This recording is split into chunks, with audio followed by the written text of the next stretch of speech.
Okay, so the normal to the curve at point P is parallel to this straight line.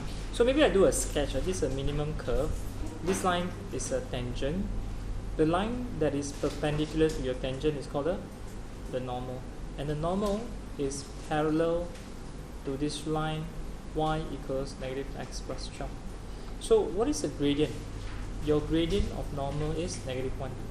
So normal times tangent, negative 1, times tangent is also negative 1. Therefore, your tangent is what? Just 1, right?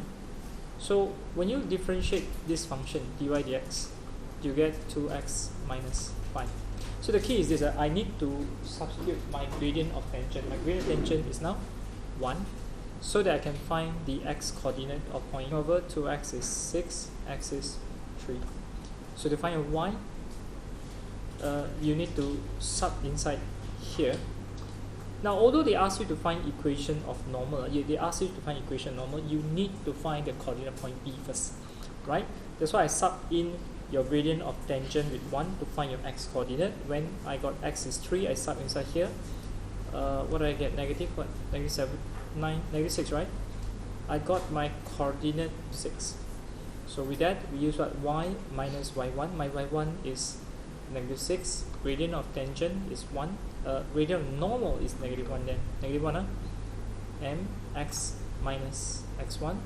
So your y is minus x plus 3 minus 6 minus x minus 3. Yeah? Okay. This answer.